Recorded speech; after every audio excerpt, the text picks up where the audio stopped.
شبی تاریک پردهشت زمستان، پنجم و ششم فوریه سال 1911. کوهستانی سر به آسمان کشیده، مردم در خواب و ناگاه زمین لرزه سخت. پاره کلان کوه کنده شده پیش راه دریاچه مرغاب را میگیرد.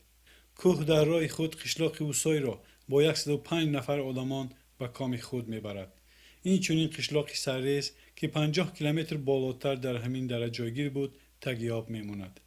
سلام تماشابینان شبکه یک را تخ تیجی، با شما من یوسف عزیزوف. امروز من به شما درباره یکی از کوههای جوانترین، زیباترین و خفناکترین در دنیا معلومات میدهم. سال 1932 بعد غلبه پوره رولوسیون سوسیالیستی و تشکیل جمهوری سوسیالیستی تاجیکستان، کمیسریت خلقی سویت تاجیکستان قرار آید معین نمودن سرحد و ترتیب دادن خریطه جمهوری در هیئت عالمان، گیولوگ‌ها و کارتوگراف‌ها یک اکسپدیسیون با نفوذ تشکیل نموده به پامیر روان کرده می شود.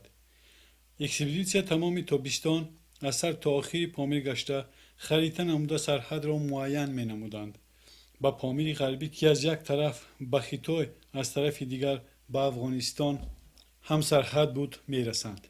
در وقت صحبت با اهالی محلی اعضایان اکسپدیسیون از آنها درباره کدام یک دهشتی که در آغوش آن کوهها خفته است که قوه بزرگ و خطری کلان را داراست بسیار میشنیدند، لیک تصور هم کرده نمیتوانستند که در آغوش این کوههای سر به فلک کشیده میتواند کوله با این مقدار زیادی آب پناه برده تواند.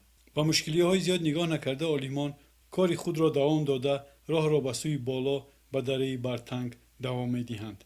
در خاطرات خود یکی از اشتراکچیان این اکسپدیسیون گیولوگ واسکوبوینیک می نویسد که ما در دره برتنگ با دشواری ها به بالا رفته ایستاده بودیم. از پیشمان ناگهان دیواری بزرگی با بلندی عظیم که راه این دره بزرگ را محکم میکرد برآمد که این بسیار حیرت آور بود. با مسئله یک جایه اعضایان اکسپدیسیون ما راه خود را برای گذشتن از این دیوار دوام دادیم. بعد قریب 2 روزه برآمدن با بلندی چیزی دیدیم که همه ما را به حیرت آورد که باور نکردنی بود. در روبروی ما یک کولی بزرگی با همه زیباییش جلوه میکرد که اهالی گرد اطراف او را سرریز نام میبردند. از طرف اکسپدیسیون مذکور فوراً به دوشنبه آید پیدا نمودن این کل خبر داده می شود. در نوبت خود دوشنبه تحت عنوان مخصوصاً گریف مخفی به مسکو استنوگرام روان کرده می شود و همه معلومات ها آید این کل مخفی اعلام کرده می شود. تا سال 1936 از حکومت آن وقته تاجیکستان دهها اکسپدیسیون با گریف مخفی با اشتراک آلمان، گیولوگ‌ها و کارتوگراف‌ها برای آموختن سیر کلی سرریز تشکیل کرده شد. آلمان و گیولوگ‌ها در این اکسپدیسیون‌ها درجه خفناکی کنده‌شوی کوه را آموخته به دوشنبه خبر می‌فرستانیدند. حکومت تاجیکستان در نوبت خود خطرناکی کنده‌شوی کوه را به نظر گرفته قرار قبول کرد که حتما در مهلت کمترین مردمی که در پایان این کوه زندگی می‌کردند به جایهای بیخف کوچانیده شوند. ولی نارامی و سر شدن جنگ دوم جهان سبب شد که این نقشه حکومت به اجرا ماند و آن سالها این موضع برای آمد و رفت موضع پوشیده قرار قبول کرده شد. سرریز در برابر این قدر زیبایی و جوانی به آدمیت خطر کلانی را همیشه تهدید میکند. چنانکه که در بالا قید کردیم این حادثه فاجعه آور را آلمان بعضی ها ماه مارت و بعضی ها شب 5 و 6 فوریه سال 1911 خبر میدهند. در تاریخ کل با فاجعه پیدا شده است. آن شب پردهشت خنک زمستان که مردم در خواب بودند ناگهان زمین سخت لرزید که کارشناسان قوه آن را به 9 بال با جدول ریختر بهاگذاری میکنند. در نتیجه این زمین لرزه پاره کوهی که تخمیناً با 2 میلیون تن سنگ و شغل و خاکریزه پیش دریاچه مرغاب را در دره برتنگ گرفت. در حرکت خود این کوهپاره دهه اوسای را با 105 نفر اهالیش در زیر خود گور کرد و در تاریخ با نام اوسایسکی زوال نام خود را ثبت نمود. بعدی که پیش روی آب محکم شد، آب با سرعت زیاد جمع شدن گرفت. دهه سرریز را که در مسافه 50 کیلومتر بالاتر در همین دره جایگیر بود زیر آب ماند و از اینجا مردم این کوه را با نام این دهه سرریز نامگذاری نمودند. کلی سرریز مسافه درازیش 70 کیلومتر، چقوری آبش 500 متر را تشکیل می‌دهد. غوصی دنبه تا 2 کیلومتر می رسد.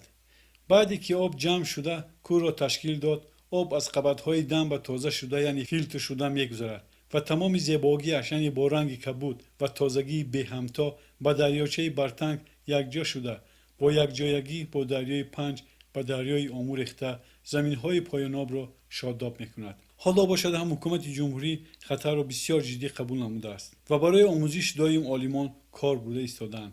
مسافه از شهر دوشنبه تا کوری سرریز تخمینا 620 کیلومتر را تشکیل می‌دهد که مسافه زیادش را راه‌های کوهی دشوارگذر تشکیل می‌دهد.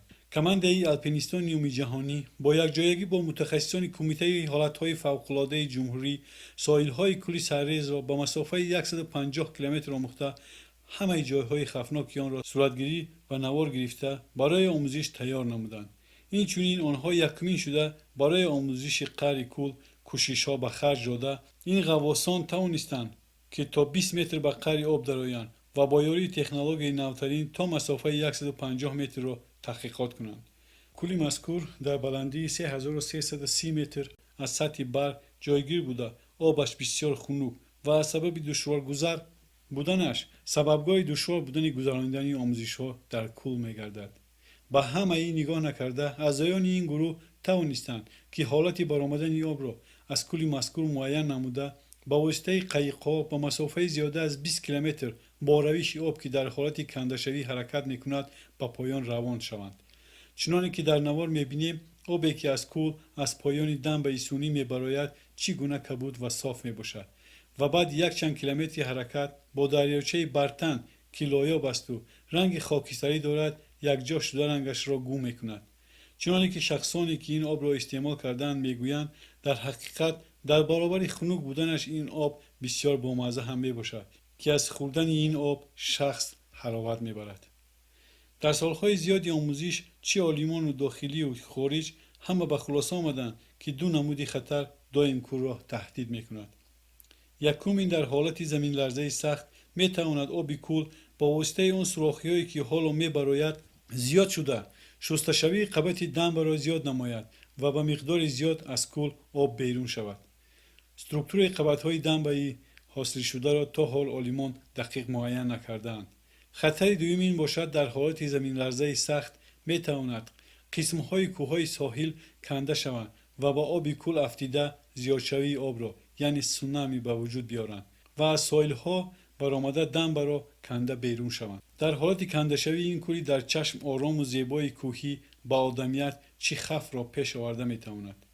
مقدار آب کول تخمینا 19 میلیون تن معین شده است که در حالت کنده شوی در 5 دقیقه اول موج آبی بلندیش 50 متر با حرکت 300 کیلومتر در ساعت با دره برتنگ حرکت نموده در راه خود همه منطقه های اهالی نشین را ویران نموده بعد 10 ساعت موج 30 متر در جایهای هوای تاجیکستان با خود سنگ و میلیون ها تن لایقه و قم را پهن میکند و در وقتی به ناحیه شهریتوز حاضیره ناصری خسرو رسیدن آب دو تقسیم می شود. یکم شاخابش با کنار کراکوم تا شهر مری ترکمنستان میرسد. شاخاب دوم باشد با امودریا پیوست شده به زمین های ازبکستان ضرر میرساند.